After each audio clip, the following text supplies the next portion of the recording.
episode of I Hate Golf. It's awesome. My name's Caleb. He's Mark. How you doing today? Doing all right.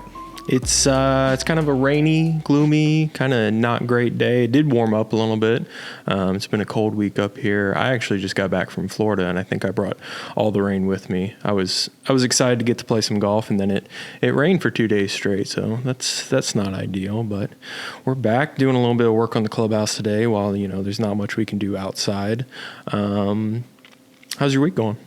It's going okay. It's been a little chilly this week. We've had, I think, 2 or 3 days in a row frost delays. Yeah. But, it gets up to mid-50s, sunshine. It's good golf weather, actually. Yeah, it hasn't been too bad. So I did a little bit of my homework for last week. Oh, no. I watched about 30 minutes of the match, and that's about all I could stand. You barely beat me. Yeah. You beat me by about 30 minutes. Yeah, it was, I don't know. I didn't have too much fun. It probably didn't help that, Justin and Jordan were up by 3 after 3 holes. That doesn't really make for the most entertaining TV. I realize it's kind of exactly what I hate about sports. I really don't like the, going into the halftime when the reporter stops to ask the coach the 3 questions that you're going to get the same. It's like that, but for 3 hours, and I just absolutely it makes me physically feel sick. Well, especially that, the coach is saying, really? They have to, obviously. Yeah. It's in the agreement to do what they're doing because it's part of their selling the program. But it's like, the coaches are like, really? Yeah. Ask someone else. Well, at least Saban that one year got upset and then, immediately came out and apologized. Of course. But, it's a double-edged sword when he, gets to go on the halftime of the Big Ten championship game and tell everyone why Alabama deserves to, make the playoff, which didn't happen. So, but I'm guessing the accounting firm of Spieth and Jordan and Thomas. It was all for charity. Yeah. It was all for charity. That's I've never understood that. I don't want to go into my rant here. You're about to. But you see millionaires, multimillionaires have this charity. And I don't remember who it was. I read it this week. Multimillionaire had this fundraiser, invited all these people to donate money to his foundation. What am I missing? I don't know. I really don't understand it. But I guess it's just part of the game. It's the machine, and that's how it works. Yeah. So that was golf on television for last week. The one thing I think that they did do well, I think it was the 4th hole. They did a 1 club challenge. You pick your club and that's what you play with the entire hole. That would have been cool if it was the entire thing. I also understand now why they did 12 holes instead of 18. It probably should have been 6 holes with the amount of interviews and sponsors and everything that they threw in there. Do they use golf carts? Oh yeah, it was beautiful because I felt like I was watching a home video. 4 guys, 4 carts. Yes. Parked right Every on top of the tee box. Every golf course loves that. Pull up to the tee box next to the green. Yep. Wow. Nice example, guys. Thank you, PGA Tour and the match for showing everyone how to do that. It kind of was starting to look like Mad Max. I mean, at one point there had to be 30 carts on each fairway. It was kind of a mess. So on the one club hole, did they only get 1 club or did they get a club and a putter? Nope, 1 club. Okay. Yeah, they did it true. I think that was probably the one good shot that Tiger had. Took a 3-iron on a par 4 and just hit this high snap hook that actually, went where it seemed like he was trying to do it. Couldn't make a putt to save his life. But, he is on 1 leg. So I can't believe I missed it. Yeah. Wow. So moving away from last week, PGA Tour is officially done for the year. Nothing till Hawaii. Wait, that was official? No. Well, I should say, televised. Yeah, I guess PGA Tour has been done for a while, but there was the DP World Tour last week. So competitive golf is, essentially done for the year. But this week is the PNC Championship, which everyone obviously is making a big deal about because it's going to be Charlie Woods and Tiger Woods playing together. John Daly and his son. It's kind of it's not the father-son tournament. It's the, pro and child or pro and father and stuff like that, which I don't care about at all. Everyone's going to be talking about Charlie Woods because, they I don't know, they expect him to be better than Tiger, which seems pretty ridiculous to me. But I wanted to kind of use it as a segue to kind of talk about junior golf. Not only, you know, what we plan on doing here next year, but also, you know, I was thinking about it the other day, and it's like we sit in the office together, you know, if no one's here or if someone's in the shop, and we'll just kind of talk about stuff, and you'll you know, tell me about who you've played golf with and tell me stories. And every time I think, well, that'd be really good for the podcast. We should save that stuff for the podcast. So I know we've talked about it in the past, but I wanted you to kind of tell me and tell everyone how you got started teaching junior golf, you know, because it's something you've done for a very, very long time. But if you're new to the podcast, or if you haven't listened to the old episodes where we talked about it a little bit, if you could just kind of, I don't know, give the beginnings of what got you into teaching junior golf. Oh, wow. The fact that adults have no patience and they want to be scratch golfers tomorrow, we'll set that aside. And they also come to you and they've read every Golf Digest magazine. Now they've watched every video and they're asking you, what about this? And it's like, I'm thinking, why are you here? Just watch the videos. I'm fine with that. Yeah. But no, I started, my first junior program was in my hometown of Van Wert, Ohio. And I was volunteering with our local church youth group. And I was just like, you know what? I wonder if any of these kids would be interested in golf. So I kind of threw it out there, and I think I had 8 or 10 kids that showed up. And we did like a 6-week program, and they loved it. And someone had heard about it. And then the next town over, Salina, Ohio, said, hey, how about if you do a junior program over here? So we went over there, and I think we had like 45 kids show up. Oh, wow. And it's like, obviously there's something missing here that's not happening for kids. And it just started from there. From there, tried to get other people involved. Our junior program was never possessive. In other words, I realized how many kids there are that would love to have access to a program. So our goal was, hey, if you want to learn how to run this program, we'll help you do it. We're not trying to bring kids to us. So through that process, the program probably ran through, I've never known a specific number, probably 15 to 20 states through different people, as well as us doing it in other places as well. So that was kind of the growth of the program and where it started. And the purpose of our program was always to teach kids the basics of the game, which meant the golf swing, etiquette. To me, the biggest thing for kids was when you show up at a golf course and you're 11 years old, if you know how to behave and handle yourself, you can fit in. As opposed to showing up and you've got foolishness going on. It's like recess, or you're playing football and you don't know what's expected out of you. That's why I teach kids and parents. To me, etiquette is understanding what's expected out of you no matter what situation you're in. In other words, so you can be comfortable and confident in that situation. So that's what I always try to do with kids. I'm very pleased it worked really well. We've worked with, as you know, the golf courses down in Brevard County. They didn't have a kids program. We started a program for homeschool kids there, which I've done before. And we probably went anywhere from 25 to 35, 40 kids. And even after turning it over to Chipper, after I left, I think it even got bigger. Mm-hmm. So yeah, it's a great activity for kids. It's a discipline. It's in structure, without being punishment. It's an enjoyable atmosphere. And I've always taught that kids enjoy seeing improvement in their activities. If they see that, hey, wow, this is working and it's getting better, that prompts them to continue.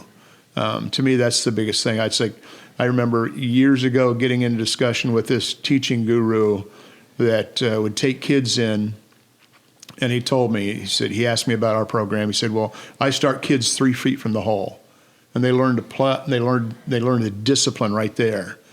And I said, well, how long is that going for? He said, well, we might do that for 2 or 3 weeks. And I'm like, wow, how miserable. You're taking a 12-year-old kid and you're going to make him stand there for 45 minutes doing that for 3 weeks. It's like, you have a problem with kids wanting to come back? Yeah. Because it's to me, it's like, if you enjoy something, it's much easier and faster to get better at it. Yeah. And that's always been the purpose, a very relaxed atmosphere. And I also tell parents, we're not trying to create that next Tiger Woods. I don't really care. What I'm trying to do is give kids an opportunity. It's about opportunity. And golf opens opportunities. Especially coming from my background, which was probably the wrong side of the tracks in our little town. We didn't live on the right street, poor working class. Golf opened amazing doors for me because, one, it taught me how to handle myself with confidence in all kinds of situations with people I would have never been in their company otherwise. So golf is an opportunity. It's like if you're bringing your 11-year-old to me because you want him to be the next Tiger Woods, I've always taught it's not about the teacher. It's not about the instructor. It's about the student. I've had, speaking of Tiger Woods again, I've always made this statement. Can you tell me how many less championships Tiger Woods would have had if he had a different instructor? Does anyone believe any? Yeah. No, that's not the way it works. Yeah. But yet it's kind of our culture with every topic. Oh, here's this teaching guru, here's that teaching guru, and I've always said it's student based. Yeah. My job as an instructor is simply to facilitate that young person's talent. And it's not about the special instruction I give to that junior. It's about, is that junior connecting with what they want to do? And it's the first thing I tell parents. The key to a successful young golfer is a young golfer that falls in love with the game. Because that's the kid that's going to go out and practice when no one else does. Yep. He doesn't have to have his buddies there. He's going to come over to the putting green and spend an hour on the putting green when no one else is around. And he's going to play golf by himself, and he's not afraid to. When you see that, that's when you see a kid that's going to excel. Yeah. And to me, I believe that carries over to other aspects of your life. So that's kind of the basis of our program, my philosophy. There are 4 or 5 basics that we teach kids, and I can guarantee every student they're going to get better because it works. Been doing it for 35, 40 years, and I've seen it. I can still remember, I don't know if you were pretty young, I don't know if you remember this or not. We went to Hawaii during the Pro Bowl. Yeah. We were invited over, the military base invited us over, and we were running a program that week at the golf course. And we had 25, 30 kids who've never played golf before. Their parents, mom or dad or grandma or grandpa, brought them out to the program. And the driving range tee box was right in front of the clubhouse. And we spent a half hour with the kids one day and then an extra 15 minutes. Then the next day we brought them out, and they're all standing, hitting shots off the tee box. Cart after cart would stop and say, look how good those kids are. They have classic swings. It was the second day. So to me, it's been around forever. Now it's more saturated because of the internet. Yeah.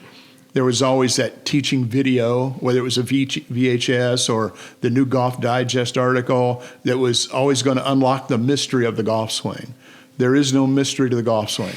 There are basic movements in the golf swing that match pretty much every other physical activity you do. It's when you get good at those movements, you become a good golfer. Right. Now, the next phase of that, when you get to the next level, there's no guarantee because you have a good swing that you can play well, that you're going to be the best player. That's kind of, if there's a mystery, that's it. You talk about Tiger Woods' son. Look at Jack Nicklaus's kids. I mean, you see a lot of tour players now that their son's playing, but not at the level they played at. Well, if there was some key to it that was unlock the mystery, wouldn't you think they would have it? Yeah. that they would surpass that. But no, that's not what takes place. Obviously, Tiger Woods' son, what's his name, Charlie? Charlie. I mean, he looks like he's very committed to it, very focused and one-dimensional on golf. That's the one thing that guarantees the closest you can get to a guarantee in success. Right. So, I mean, to me, he's a perfect example of that. It's not that it's Tiger Woods' son, it's his attitude about the game. Yeah. And that's what you see in kids. If you look at the junior pictures of other guys on tour right now, they were living golf. And is that the greatest thing? I don't know. I mean, that's up to the junior, and that's up to the parents.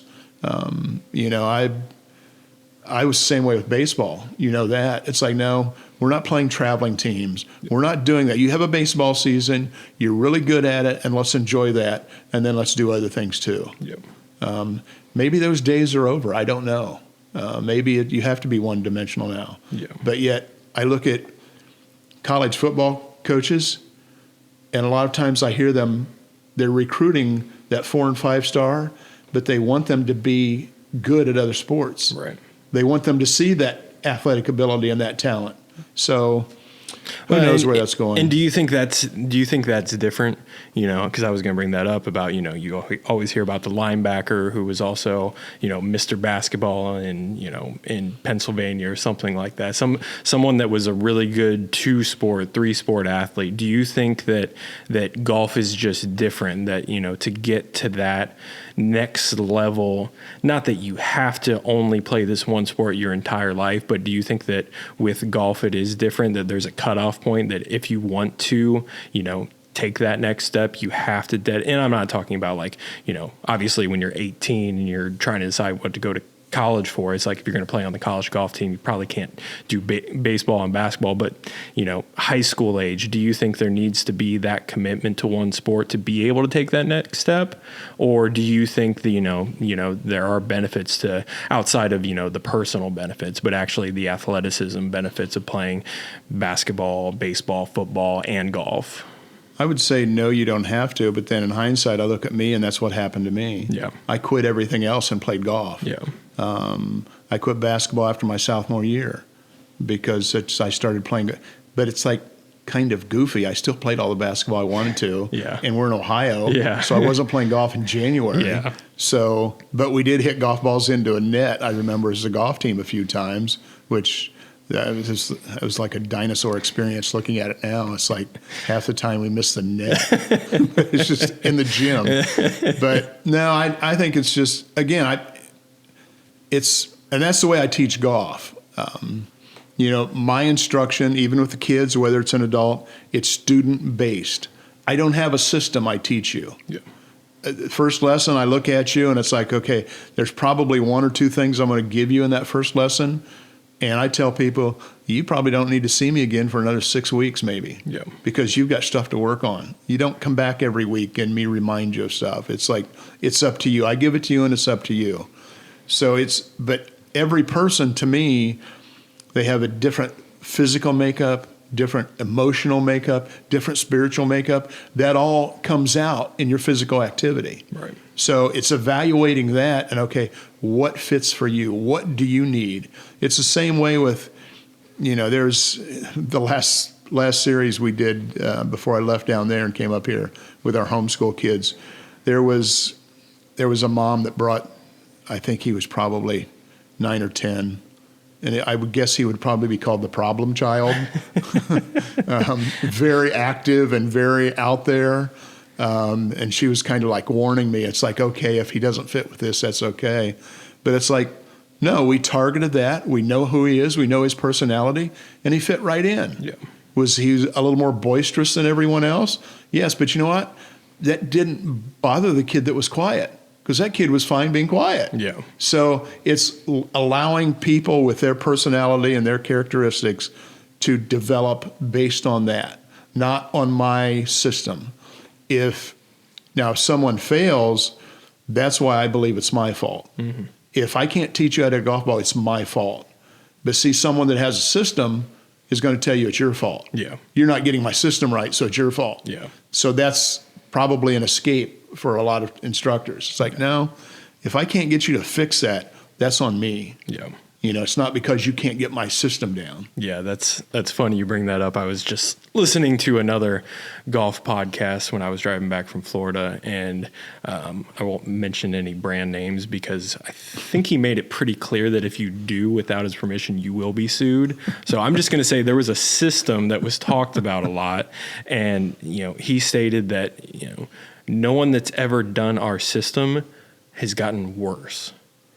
And that seemed pretty bold to me. He said that they've either stayed the same or they've gotten better, which I think the way you get there is you just say anyone that's gotten worse isn't doing it right, which is kind of what you're talking about. It's, right. It's that right. Well, you're not following my instruction. If you were doing what I was actually telling you to do, then you'd be getting better. And that seems pretty odd to me. Well, that's not a very challenging baseline, because I can show you people that if they play golf once a week and go to the range once a week, with zero instruction, they're going to get better at it. Yeah. They're not going to stay there. Right. They might get frustrated because they're not getting a lot better. Right. But I can give you hundreds of examples of that people, it's like, I look at them on the range, it's like, gosh, they're awful. And I'd love to go out there and help them, but I just don't have time right now. Yeah. And then you see them 3 months later, and it's like, oh, they're doing better. Yeah. And they didn't do anything other than repeat it. Right. It's like a bad swing gets better if you can repeat it the same way every time. Yeah. So that's just the nature of it. So that's kind of a shallow bottom line to have. Yeah, it's a way to have 100% success rate, I guess. But one thing I did want to ask you is there a reason outside of the logistics of it that you have always kind of, I don't want to say targeted because that sounds weird, but gone after, tried to start programs for homeschool groups as opposed to, I don't know. It's like, it's kind of odd because you've got high school golf teams and stuff like that. But is there a reason that you've focused, at least seemingly to me, knowing the groups that you worked with, that you have kind of focused on trying to help out homeschool groups and stuff like that, as opposed to, I don't know, as opposed to even going, is there a reason that you never wanted to, coach high school golf or something like that? Well, that comes from my background. My experience in my family, golf was like something out there for rich people. We couldn't do that. So, and somehow I played golf in the schoolyard for 2 years before I could ever afford to go to a golf course. So I've always looked at one as that was originally when I started. It's like, okay, there's kids that I think would love this activity if they could get access. So that was my original target. And then it expanded after that to kids that aren't presently participating. They don't even understand the experience of this. And it's like a whole different aspect of life that they never know. So my effort is always to pull kids and families to me, and that's always been the key. When I'm pulling a junior into golf, I'm trying to get that family to come with them, because I tell parents, hey, in our sessions, hang out and watch, know what's going on, see what you can learn too with them, and it's a great family experience. But I've always bragged that our program, at a minimum, 75% of the juniors had never touched a golf club. And I believe, I don't want to probably step out of bounds here. I don't know of any other program that's done that. There are a lot of what I call the alphabet organizations in golf.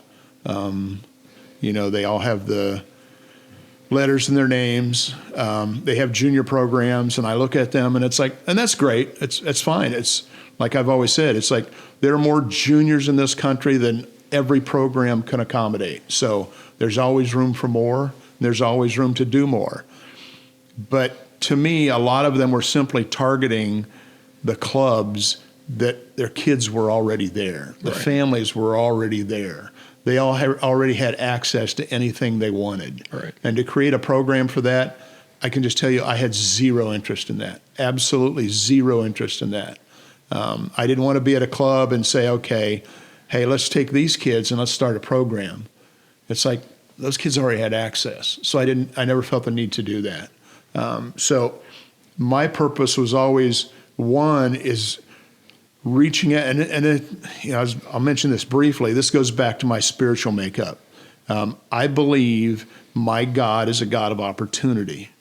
So therefore, as I play that out, if I'm creating opportunities for young people, I believe I'm playing the role I should play.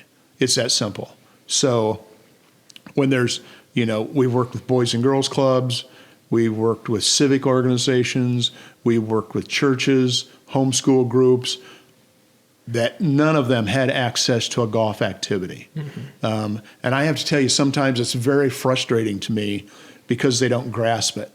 In fact, I remember when I started the program, it officially started in 1989, but it was like in 88, the year before that, I started thinking about it, and it's like, hey, what's my talent? This is my talent. What do I do with it? I can remember going into my pastor in my home church, who I had a lot of respect for and had a very good relationship with. And he was in the process of trying to recruit me to be a missionary. So I said, okay, let me think about that. I came back in a couple of weeks later. He said, so Mark, what do you think? I said, well, here's my idea.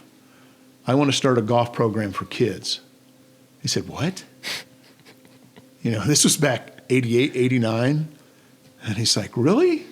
I said, yeah. I said, that's my talent. He said, let me tell you my problem with that. He said, Sunday mornings I look out in the pews and I see all these women sitting there, and I know their husbands are at the golf course, and you want to start a program for that? And it's like, we had a good laugh about it. I said, well, you're kind of missing it. That is the point. Yeah. It's like, that's my point today. It's like, that's why it should be a family activity. Yeah. It's not a junior program. It's a family program. Right. I can remember starting a program for one of the inner city programs in Columbus, Ohio. And I was so excited. They finally said, yeah, we'll do it, after begging them. It's like, you need to see what's going to happen to these kids. So I went out and I got 12 sets of clubs donated. Had 12 kids there, and they just loved it. They had a great time. The director came over to me and said, Mark, this is awesome. I gave them all a set of clubs, and they came back next week, and one kid had a set of clubs. And I asked the director, what happened? He said, Mark, I can guarantee you they're probably all at the pawn shop. That's what happened to them. So I've learned along the way what you do and what you don't do. But it was funny. At the same time, I remember one of the kids, he was probably 13, didn't have his clubs. He said, yeah. I said, I don't have them anymore. And he wouldn't tell me what happened to him, and I didn't push it. I said, so you don't have any clubs today? He said, no. I said, come over here. And I had my big staff bag, and I pulled my 7-iron out, and I handed it to him. He said, you going to let me use that? I said, yeah, why not? He said, really? And he was just in awe that I would do that for him. Yeah. But it's like, yeah, that's what this is about. Yeah. It really is. It's like, again, if you turn out to be Tiger Woods, good for you. If you just turn out to be a really well-grounded young person, even better. Yeah. Because we know Tiger wasn't that well-grounded for a while. So we won't go there, but yeah, I think you just did. But hopefully he's come through that, and it looks like, he's got his act together, and good for him. Yeah. But no, that's kind of, that's why Boys and Girls Club, it's like, and just, it wasn't that long ago. I've used this story a million times because it's happened a million times. It used to be, I would contact churches like, hey, we've got a program for your kids. And some would say, great, let's do it. And a lot of them would come up with, we don't need to do that. I mean, I've given clinics in foyers of churches because there was bad weather. We've done it everywhere. I remember you doing it in gyms when we had, I don't even know where you got them from. We had the little carpet squares, sample carpet. Yep. Someone donated a ton of them, hit the almost store. Golf balls off of it. It's like, that was probably the most fun days because you could see them bounce off the gym walls, and everyone was aiming for stuff. The kids loved it. Yeah. But it's like, it wasn't that long ago. I said something to Pastor about, hey, I said, you know what's great about it? It doesn't cost you a dime. We have a facility. We can bring those kids out here. You can have a program for your church. It's based in your church. They have an activity. The families can get involved. And he said, we don't have any kids in our church. And I paused, and I just kind of looked at him. And I said, okay. He said, yeah, we don't have any kids. So that's my point. It's a program to bring kids. Yeah. Yeah. And so it's like, and again, it's like, I understand people don't grasp that. It's like, why would you have a kids program if you don't have any kids? Yeah. Well, why don't you have any kids? Maybe you need a kids program. So, but no, there's a million stories. But yeah, that's kind of the heart of it, is because I recognized I would have been one of those kids that if a couple of people didn't help create the opportunity for me, I would have never had a golf club in my hands. Yeah. And looking back, it's like, that would be bizarre if I didn't have that path for golf in my life. Yeah. And the people that I've met and had relationships with, it's been incredible. Yeah. And some people you've met that you didn't want relationships with. Well, that's awesome. Yeah, I'm excited for what we're going to try to do with that next year. Hopefully, get some more stuff going. You have to figure out the details of all. So that yeah, stuff. it's like right if the most difficult group to get a hold of is like, yeah, you can make a phone call to the Boys and Girls Club. You can contact local youth pastors. Homeschool groups, it's like, where do they come from? Yeah. It was, in fact, the last one started, a mom called me and said, hey, do you guys have any kind of junior programs for our kids? Yeah. Why, sure we do. Yeah. And, that's how it started. So, yeah, homeschool groups they're a heck of a lot more organized than back when we started. Yeah. And you started homeschool. Yeah. It was like, yeah, that was a different world, but they've gotten a lot better. But one of the reasons I've always reached out to homeschool groups is because scheduling is so much easier. Yeah. Any time of year they can schedule it pretty much any time of day they want that works for them. Yeah. And we can accommodate that. Yeah. Yeah, it's funny. Because I was homeschooled until junior year of high school, and it's like anytime I've told someone that, they always stop and they say, "But you're normal," and it's like I really think that sports was probably the thing that kind of kept. And I'm sure homeschooling's probably changed quite a bit since we first started. It was a very kind of felt like small community then. Now it seems like everyone homeschools. Yeah. And it's like having kind of the interaction with the kids that were going to, public schools or private schools and stuff. It's like I was just kind of normal. And through sports, that's kind of what, taught me to interact with, not just the homeschool kids, but, the regular kids and stuff like that. Right. So, yeah, I think, well, people still use it. It's like, well, how do you socialize your kids? It's like they're interacting every day with everyone. Yeah. So I don't even understand that. Yeah. Awesome. Well, if you are in the Florence area and you are looking for something to do on Saturday afternoon, 11 to 2, we're going to have our kind of Christmas party open house. Come on out. We're going to have some brats and hot dogs, and we're going to have a putting, chipping contest. You can swing on the launch monitor. Is there anything else going on that I'm forgetting? I think it's enough. Yeah. Yeah, it'll be fun. Just for a few hours on Saturday, 11 to 2. And it's free. And it's free. Yeah, just come on out. If you've got nothing going on, the weather should be nice. Wow. It shouldn't. What? Well, it's like if you don't have a life, That's not how I meant it. anything scheduled, come on out. That's not how I meant it. I'm trying to remember all the details, and I can't think and talk at the same time. So yeah, 11 to 2 on Saturday. I probably didn't pitch that as well as I could have, but that's me. All right. Anything else you want to say this week? I think that's enough for me. Awesome. Well, thanks for listening. This has been I Hate Golf. It's awesome. Thanks.